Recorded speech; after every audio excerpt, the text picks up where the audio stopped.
DreamWorks Animation has been hiding secrets in plain sight for decades, and some of the wildest fan theories? Well, let's just say they're not theories anymore. Jeffrey Katzenberg and his team at DreamWorks have been dropping clues since 2001. In this video, we'll take a look at the craziest DreamWorks theories that turned out to be 100% true. Theory number 1. The Kung Fu Panda universe is post-apocalyptic. For years, fans wondered why animals in Kung Fu Panda can talk, walk upright, and run entire civilizations while humans are completely absent. The theory? This isn't ancient China. It's a post-apocalyptic future where humanity wiped itself out and animals evolved to take over. The universe has brought us the Dragon Warrior.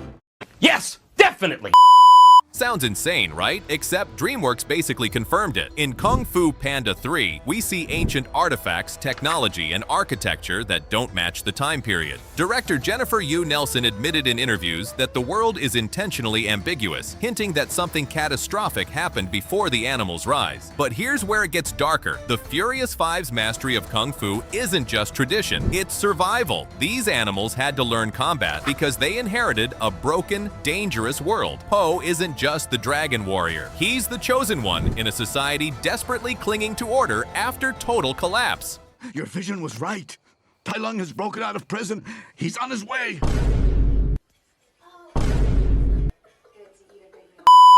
And if you look closely at the Valley of Peace, there are ruins everywhere, crumbling structures that don't fit the architectural style, ancient weapons that seem too advanced. Even the Jade Palace sits on top of what appears to be pre-existing foundations from a much older civilization. The animals didn't build this world. They inherited it from whoever came before. Plus, Master Oogway's 500-year lifespan makes way more sense if you consider radiation-induced mutation rather than just mystical turtle magic. Think about it. Extended lifespans, anthropomorphic evolution, and a society built on the ashes of the old world. Yeah, your childhood panda comedy? Actually, a dystopian survival story. You're welcome. Theory number 2. Shrek takes place in a concentration camp. This theory got so dark that people refuse to believe it. But stick with me. In the first Shrek movie, all fairy tale creatures are forcibly rounded up by Lord Farquaad's soldiers, stripped from their homes, and sent to Shrek's swamp. Sound familiar? The movie literally shows concentration camp imagery, cages, armed guards, mass deportations, and creatures being sold off. Farquaad even has a literal torture chamber in his castle. The gingerbread man gets interrogated like a political prisoner.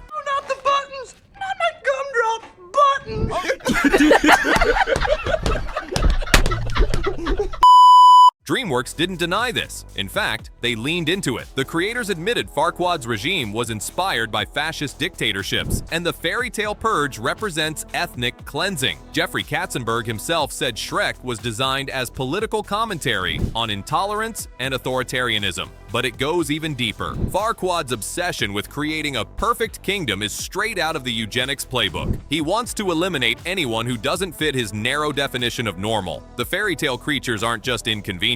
They're considered genetically inferior, subhuman, or in this case, subhuman looking. And notice how Duloc is designed. Sterile, uniform, everyone dressed the same, acting the same, singing the same creepy welcome song. Can we have some rules? Let us lay them. It's a totalitarian state where individuality has been completely erased. What the hell? The only reason Shrek's swamp becomes a refugee camp is because Farquaad needs somewhere to dump the undesirables before his final solution. So yeah, that light-hearted ogre movie you loved as a kid? It's actually about systemic oppression and genocide, but with more Donkey's wisecracks and Princess Fiona's musical numbers. Theory number 3. Megamind and Metro Man are both sent by the same alien race. This theory blew up on Reddit. 2 alien babies crash land on Earth on the same day, from the same planet, during the same catastrophic event. Coincidence? Fans didn't think so. The theory claimed Megamind and Metro Man were part of a larger experiment. 2 babies, opposite environments, same powers. One lands in luxury, the other in prison. It's not chance. It's a controlled study on nature versus nurture. And DreamWorks? They basically said, yes. In behind-the-scenes interviews, the writers confirmed the parallel origin story was intentional. They wanted to explore how environment shapes destiny. Metro Man had every advantage. Megamind had none, but both became defined by the roles society forced on them. Here's the kicker. If their home planet sent them as an experiment, that means someone out there is still watching. Which explains why Metro Man fakes his death and retires. He figured it out. He realized he was part of a test and decided to opt out. Think about the precision required for both pods to arrive at the exact same time in the same city, but in completely different social environments. If I was the bad boy, then I was going to be the baddest boy of them all. Okay.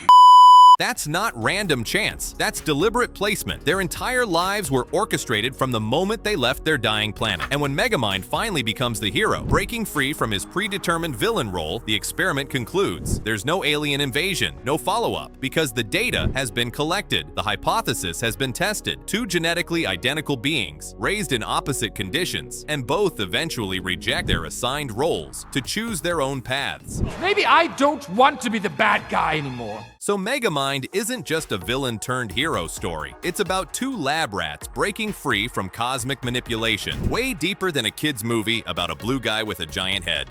Theory number 4. Puss in Boots and Shrek exist in the same post-war timeline. For years, fans noticed something odd. Puss in Boots has advanced technology, firearms, and explosives that don't exist in Shrek's world. The timeline doesn't match. So the theory emerged. Puss in Boots is set decades before Shrek, during a medieval war that reshaped the entire kingdom, and DreamWorks confirmed it. The Puss in Boots movies are prequels set in a time of conflict and instability. By the time Shrek rolls around, the world is recovered, but the scars remain. That's why Shrek's swamp is isolated. That's why fairy tale creatures are refugees. The war displaced them. But here's the part that makes it even crazier. In The Last Wish, we see Puss confronting death himself. Puss in Boots laughs in the face of death. Oh my. A literal embodiment of mortality. That character doesn't exist in Shrek because by then, death has moved on. Puss survived his encounter, but the world didn't. The Last Wish shows the final days of the old magical era before everything collapses into Shrek's cynical post-magic reality. The entire aesthetic shift makes sense when you view it through this lens. Puss in Boots is vibrant, magical, dangerous. Shrek's world is dull, corporatized, sanitized. Magic has been regulated out of existence. Dragons are gone. Magical creatures live in hiding. What happened between the two timelines? War happened, and it fundamentally changed the power structure of the entire kingdom. Oh, I get it! Notice how in Shrek, Prince Charming and the royal family are weak, vain, and ineffective. That's because the old warrior class, the ones Puss belonged to, were wiped out or forced into exile. The Age of Heroes ended, replaced by bureaucrats and politicians like Lord Farquaad who rule through control, not strength. So when Puss shows up in Shrek 2 as a washed-up assassin, it's not just character development. It's a survivor trying to exist in a world that's moved past him. Fiona's father paid you to do this? The Rich King? See. He's a relic of a darker, more dangerous time, and honestly, that makes his redemption arc even better. Theory number 5. The Trolls universe is actually a drug trip. This one sounds ridiculous until you really think about it. Trolls live in a world where everything is bright, colorful, and musical. They literally hug every hour. Their hair defies physics. And their biggest enemy? The Bergens, who are gray, miserable, and obsessed with eating trolls to feel happy. Nothing. Absolutely nothing. The theory, none of this is real. The entire movie is a hallucination experienced by someone on psychedelic drugs. Do me a favor, please. Get out of here. Get out of here, man. Shit, I'm saying. The trolls represent the euphoric high, the Bergens represent the come down and depression, and the constant singing classic auditory hallucination. DreamWorks didn't outright confirm this, but they didn't deny it either. Director Mike Mitchell admitted in interviews that Trolls was designed to feel like a fever dream and that the surreal visuals were meant to make audiences question reality. The animators even studied trippy 1960s psychedelic art for inspiration. But it gets weirder. In Trolls World Tour, we find out there are multiple troll tribes, each representing a different music genre: rock, funk, techno, classical. Each tribe lives in a completely different reality, almost like different stages of a trip, different headspaces, different vibes. And here's what really sells it: the Bergens' entire existence revolves around consuming trolls to feel happiness. That's literally addiction. They need an external substance to experience joy because their brains can't produce it naturally anymore. They're trapped in a cycle of chasing the high, experiencing brief euphoria, then crashing back into gray, miserable reality. Even the way trolls are stored and prepared, kept in cages, and consumed during Trollstice. What time is it? It's Trollstice!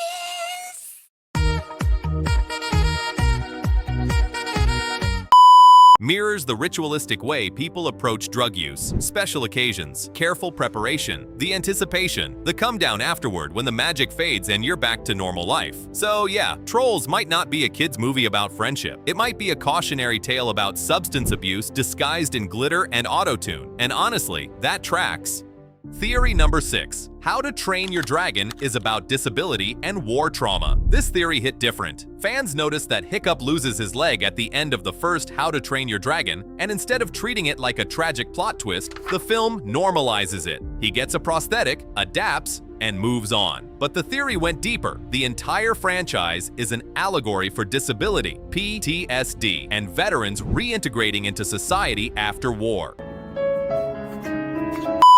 And DreamWorks straight up said yes. Director Dean DeBlois confirmed that Hiccup's amputation was intentional and symbolic. It represents the cost of war and the idea that heroes don't walk away unscathed. Toothless also has a damaged tail, making him unable to fly without Hiccup. They're both disabled. They both need each other to survive. But here's where it gets even heavier. The dragons in the first movie are controlled by a larger, tyrannical dragon forcing them to fight. Once freed, they integrate peacefully with the Vikings. Sound familiar? It's literally a metaphor for soldiers being used as weapons by a corrupt system, then struggling to find peace once the war ends. What? Why? Why? The entire arc of the trilogy follows the stages of trauma recovery. The first film is about initial injury and acceptance. The second film deals with relapse when Hiccup's mother returns and old wounds reopen. The third film is about letting go and moving forward, even when it hurts. And pay attention to how the Vikings treat their own war wounds. Gobber is missing a hand and a leg. Stoic carries emotional scars from losing his wife. Toughnut and Roughnut use humor to cope with the violence around them. Every character is damaged in some way. Nobody comes out of war clean. By the third movie, Hiccup sends the dragons away because the world isn't ready for them. It's about accepting that some wounds don't heal, and sometimes the healthiest choice is letting go. For a kid's movie about flying lizards, that's incredibly mature. And honestly, it recontextualizes the entire series as one of the most thoughtful depictions of trauma in animation. Theory number 7. The Boss Baby is a capitalist nightmare about corporate exploitation. When The Boss Baby came out, people thought it was just a weird fever dream about a baby in a suit. But fans dug deeper and uncovered something sinister. The entire movie is about babies being exploited by a massive corporation, forced to compete for love and resources, and discarded when they're no longer useful. You're all fired! Your pet conviction is in 2 days! Oh my God! Baby Corp literally runs like a dystopian megacorporation. Babies are employees. Love is a commodity. If you don't perform, you get sent to regular baby life, which the movie treats like a failure. It's corporate culture stripped down to its most dehumanizing form. DreamWorks didn't shy away from this interpretation. Director Tom McGrath admitted the film was intentionally designed as satire. He said Boss Baby represents how modern society turns everything, even childhood and family, into a transactional system. The babies wear suits because they're already being groomed for a lifetime of corporate servitude. But here's the darkest part. Tim, the older brother, imagines Boss Baby as a rival because he's internalizing capitalist competition at 7 years old. He sees his baby brother as a threat to his market share of parental affection. The movie is literally about how capitalism poisons relationships from birth. And notice the corporate structure of Baby Corp. There's a CEO, there are quotas, performance reviews, hostile takeovers. Babies are literally ranked by their cuteness, which determines their value in the love economy. If you're not cute enough, you're demoted to management, stripped of the chance to experience a real family. The puppies represent automation and outsourcing. They're cuter, more efficient, require less maintenance. Baby Corp's entire crisis is that they're being replaced by a superior product. It's job displacement, it's economic anxiety, it's late-stage capitalism, where even infants aren't safe from market forces. So yeah, that goofy DreamWorks movie about a talking baby, it's actually a scathing critique of late-stage capitalism and the commodification of human connection, and somehow it got a Netflix series. So there you have it, 7 DreamWorks theories that went from internet speculation to confirmed reality. From Madagascar's penguin espionage conspiracies to the Croods' prehistoric family dynamics, turns out those kids' movies were hiding way more than we ever realized. Post-apocalyptic pandas, fascist regimes, disability representation, and corporate dystopias all wrapped up in animation we watched on repeat as children. Makes you wonder what else DreamWorks is hiding in plain sight. If you want more DreamWorks deep dives, make sure to subscribe and check out our next video, The 7 Levels of DreamWorks Heroes, where we rank every protagonist from absolute failures to legendary icons. Trust me, you don't want to miss it.